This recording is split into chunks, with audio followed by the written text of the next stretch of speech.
शुरुआत करेंगे बिल्कुल पॉजिटिव रहने के साथ। एक्चुअल में कुछ लोग बहुत नेगेटिव हो रहे हैं मेरे भाई बहन, जो आजकल कुछ यूट्यूबर भी एक गलत भ्रम फैला रहे हैं कि भर्तियाँ अखबार कर रहा है या फिर शासन इस तरफ ध्यान नहीं दे रहा है।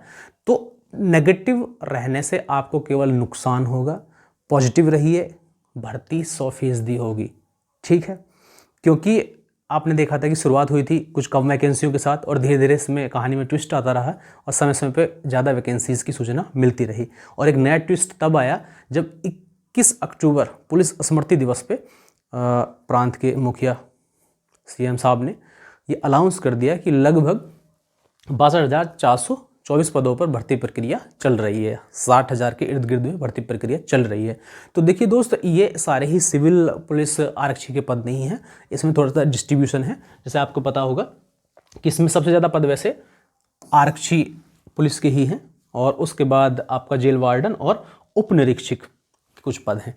इन सब पदों के साथ दोस्तों एक मेन मुद्दा जिसके लिए मैंने खासतौर से वीडियो बनाया है कि कहीं मेरे बहन भाइयों से वो चीज़ ना छूट जाए, वो है जिसे कहते हैं ड्राइवर या फिर आरक्षी चालक। उत्तर प्रदेश पुलिस के अंदर, उत्तर प्रदेश पुलिस में जो अब तक आपने ड्राइवर देखे होंगे, वो नियमावली ये कहती है कि उनकी नियुक्ति डिपार्टमेंट से ही की जाएगी। जैसे आप सिपाही भर्ती हो या फिर मैं सिपाही भर्ती हूँ, तो डिपार्टमेंट मुझसे ही ये पूछेगा कि क्या आप चालक बनना चाहते हैं, आपके पास डीएल है, अगर आप वाहन चलाना जानते हैं तो आप इसके लिए रिक्रूट कर सकते हैं, ठीक है। लेकिन चूंकि पिछले कुछ समय से ये देखने को आया है कि लोग चालक नहीं बनना चाहते हैं, ठीक है। इसी को देखते हुए चीज़ें जो बदली या फिर जो चर्चा चली वो कहाँ से चली, इसको मैं आपको समझाना चाहता हूँ। एक्चुअल में क्या हुआ कि 5 अक्टूबर 2023 को एक पत्र अपर पुलिस महानिदेशक स्थापना महोदय ने लिखा, और किसको? प्रमुख सचिव गृह महोदय को। और उन्होंने बताया कि सर, हम जो अभी हाल फिलहाल में चालकों की नियमावली है, भर्ती करने का जो तरीका है, उसके अनुसार पिछले 6 वर्षों में केवल 1061 चालक ही भर्ती कर पाए हैं, ठीक है। और इसी के चलते डिपार्टमेंट में 8,605 पद खाली हैं, ठीक है। और जैसी स्थिति अब लग रही है, बनी हुई है, उनके अनुसार इनको भर पाना भी मुश्किल है। देखिए, आप सोचेंगे स्थापना महोदय ने ऐसा क्यों लिखा, अधिकारी तो और भी सारे हैं। तो एक छोटा सा मैं आपको कन्वेंशन समझा दूं कि स्थापना महोदय का स्पेशली काम होता है स्थानांतरण देखना। मेरे को समस्या है, मैं लखनऊ में पोस्टेड हूं और मैं चाहता हूं सर मुझे गौतम बुद्ध नगर में नियुक्ति दे दी जाए जिस पद पे मैं कार्य कर रहा हूं, तो वो मैनेज करते हैं कि क्या यहां से निकाल के वहां इनको भेज दें तो कोई शासन कार्य में कोई समस्या तो नहीं आएगी। लेकिन उनको ये लगा कि पहले से ही चालक कम है, तो कुछ ना कुछ तो उनको शासन को भी बताना पड़ेगा। सर बार बार लोग कह रहे हैं यहाँ से वहाँ जाने के लिए, लेकिन हम नहीं कर पा रहे क्योंकि हमारे पास उतनी स्ट्रेंथ नहीं है। स्ट्रेंथ क्यों नहीं है, ये कारण उन्होंने बता दिया कि सर जो अभी नियमावली है उसके अनुसार क्या है, उसके अनुसार ये है। चलो नियमावली का भी मैं छोटा सा वो दिखा देता हूँ आपको। नियमावली ये कहती है कि आरक्षी नागरिक पुलिस, आरक्षी सशस्त्र पुलिस और पीएससी आरक्षी चालकों का ही चयन किया जाएगा, ठीक है। और वो कैसे किया जाएगा कि इन डिपार्टमेंट्स को लेटर जारी किया जाएगा, वेबसाइट पे भी डाला जाएगा और उनसे उनकी राय पूछी जाएगी कि आप चालक बनना चाहते हैं, यदि बनना चाहते हैं तो आप हमको रिटर्न आवेदन कर सकते हैं। क्लियर। अब इसके साथ इसी चीज़ को आगे बढ़ाते हुए उन्होंने क्या कहा कि अगर ये प्रक्रिया बदल दी जाए, बदलने से मतलब है कि इस नियम को बदल दिया जाए और आरक्षी चालकों की भर्ती सीधे करा दी जाए। सीधे का मतलब है कोई भी फ्रेश व्यक्ति जो सारे मापदंड को पूरा करता हो, वो रिटन टेस्ट भी पास करे, फिजिकल टेस्ट भी पास करे, उसके अलावा उस पर वो सब दक्षताएं हों जैसे कि गाड़ी चलाना जानता है, प्लस उस पर लाइसेंस भी है। हो सकता है कि ये लाइसेंस की वैधता लर्निंग ना रख करके हैवी रखे कि हैवी लाइसेंस होना चाहिए ताकि वो हल्के वाहन ही ना चलाए, परिवहन शाखा के जो भी वाहन है उनको चलाने में सक्षम हो। ठीक है दोस्तों, तो इस चीज़ को आप बहुत ज़्यादा नॉर्मल ना लें, बहुत सीरियस लें। ऐसा ना हो कि इन बड़ी वैकेंसी में ये वैकेंसी भी जुड़ के आ जाए और जो आपके आरक्षी चालकों की वैकेंसी है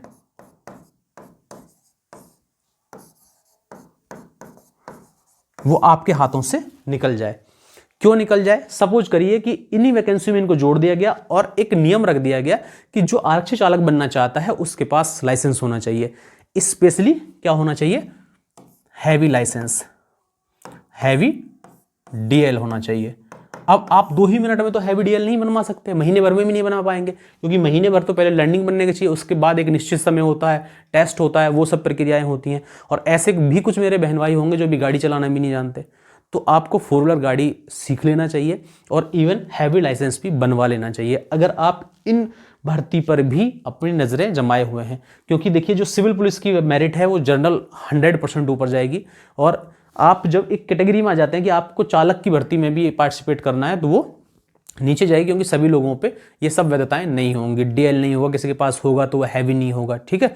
तो वैसे अभी कोई फॉर्म आया नहीं है कि बिल्कुल उन्होंने क्लियर कर दिया, लेकिन ये 100% मैं उम्मीद रखता हूँ कि अगर आरक्षी चालकों की भर्ती इसमें इंक्लूड हुई तो उसके लिए पात्रता हैवी लाइसेंस रखा जाएगा, ठीक है। अगर आप उसको बनवाए हुए हैं तो आपको मौका मिल जाएगा, अदरवाइज आपसे एक बड़ी वैकेंसी छूट जाएगी। और दूसरा, चाहे चालक सिविल पुलिस का हो, चाहे पीएसी का हो, चाहे और भी परिवहन शाखा है उसमें काम करने वाला हो, तो उनकी सैलरी में कोई फ़र्क नहीं होता है। जैसे जनरल आरक्षी की सैलरी है, वैसे ही आरक्षी चालक की भी सैलरी होती है, बराबर होती है। फ़र्क इतना है, केवल उनको काम जो दिया जाता है वो डिपार्टमेंट के वाहन या तो चालक होंगे या फिर परिवहन शाखा से ही संबंधित उनको काम होगा, ठीक है। अच्छी वैकेंसी है, परेशान मत होइए। आप सोचोगे कि आप ये बातें अपनी तरफ से कह रहे हैं, नहीं, इसका भी मैं एक आपको ऑथेंटिक चीज़ दिखाता हूँ। देखिए, एक लेटर जो आज ही जारी हुआ है, ये जारी किया गया उत्तर प्रदेश होमगार्ड मुख्यालय द्वारा, अपने जो अधीनस्थ हैं उनको जारी किया गया है। और इसमें कहा गया है कि डायल 112 में होमगार्ड के वैध ड्राइविंग लाइसेंस धारी होने पर ही पीआरबी 2 पहिया अथवा 4 पहिया वाहन चालकों के रूप में तैनाती सुनिश्चित किए जाने के संबंध में, इसका मतलब समझ गए कि उन्हीं लोगों की तैनाती 112 के वाहनों पर करें जिनके पास वैध परिचालन का लाइसेंस है, आई मीन उनके पास हैवी डीएल है और वो वाहन चलाना जानते हैं। क्लियर? तो इस चीज़ से आप समझ रहे होंगे कि डिपार्टमेंट कहीं ना कहीं चालकों की समस्या से जूझ रहा है, ठीक है। चालकों की आवश्यकता है, और इस चीज़ को अगर आप बिल्कुल प्रैक्टिकली देखना चाहते हैं तो अपने किसी भी उत्तर प्रदेश के जो 112 व्हीकल हैं उन पर जाइए, इजीली देखिए, और वहाँ देख रहे होंगे कि जो चालक हैं अमूमन ज़्यादातर वो होमगार्ड डिपार्टमेंट से हैं, क्योंकि होमगार्ड डिपार्टमेंट एक पुलिस का ही डिपार्टमेंट है और पुलिस ने उनसे अडॉप्ट कर रखा है कि आप चालकों का काम हमारा सहयोग करिए, ठीक है। तो अब कहीं ना कहीं डिपार्टमेंट के दिमाग में ये भी चल रहा है कि हम क्यों ना आरक्षियों की ही भर्ती इस पर करें और प्रॉपर वैकेंसी को पूरा कर लें, ताकि आरक्षियों की जो जनरल मांग है वो ख़त्म हो जाए, जिस चीज़ से समस्या आ रही है। तो ये लेटर है 31/10/2023 का, आई मीन 30/10/2023 का, कल ये इशू किया गया है। और ये स्क्रीनिंग भी की जा रही है कि उनको देख ले, जिन लोगों ने इसमें अप्लाई किया हुआ है, मतलब जो होमगार्ड 112 में काम कर रहे हैं, कि उनके पास हैवी लाइसेंस कंप्लीट है या नहीं, मतलब डीएल, उनको त्रुटि तो नहीं है, इस तरीके की स्क्रीनिंग का आदेश आया। तो इसका मतलब समझ रहे हैं कि ड्राइविंग वैकेंसी को लेकर कुछ ना कुछ महकमे में चल रहा है। इसके अलावा मैं बता दूं कि डिपार्टमेंट में 50 साल से ऊपर वाले जो अनफिट वो हैं, इन सब की स्क्रीनिंग भी चल रही है। कहीं ना कहीं शासन भी ये चाहता है कि किसी न किसी तरीके से भर्ती कराई जाए, ठीक है दोस्त। अगर आप लोगों को फ़ायदा लेना है तो हमेशा पॉजिटिव रहना चाहिए। बहुत यूट्यूबर आप लोग भ्रम फैला रहे हैं, डरा रहे हैं, ऐसा है वैसा है, अखबारों में भर्ती हो रही है। देखिए, हम लोगों को, क्योंकि हम भूखे हैं, हमें कुछ चाहिए तो हमें केवल वही चीज़ दिखती है, लेकिन जो सिस्टम है वो सारी चीज़ों को देख कर चलता है, ठीक है। उनके ऊपर और भी बहुत सारी चीज़ें होती हैं, लेकिन फिर भी मैं आपके साथ हूँ। और मुझे लगता है कि हमेशा एक बेरोज़गार व्यक्ति को बड़ा कष्ट होता है अगर उसके पास रोज़गार ना हो। तो मैं भी ये चाहता हूँ, आशा करता हूँ, इससे प्रार्थना करता हूँ कि जल्दी से जल्दी वैकेंसी आए।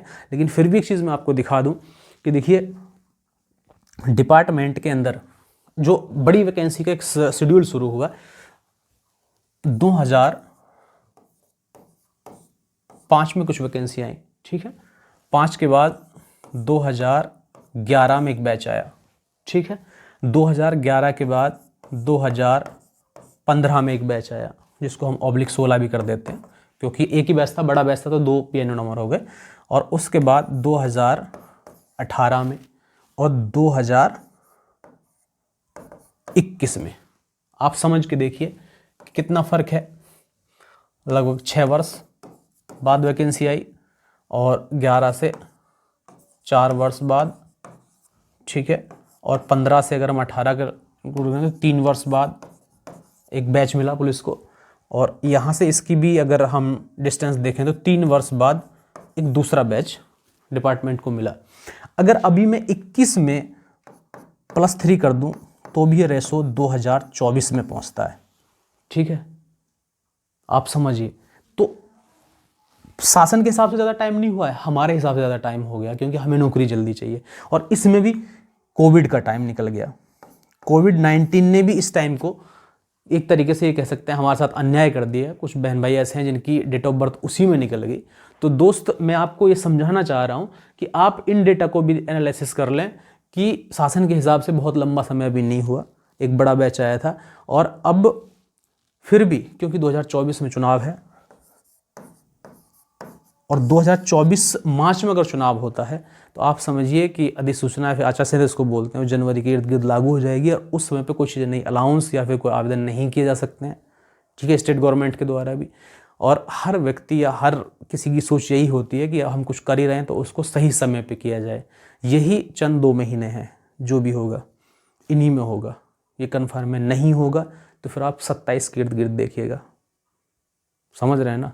थोड़ा सा हिंट में कहूँगा, या तो होगा तो इन्हीं 2 महीनों में होगा, नहीं तो फिर 25 के बाद 26 के इर्द गिर्द में होगा, आई मीन 27 से पहले, क्योंकि स्टेट गवर्नमेंट का चुनाव होना है। क्लियर?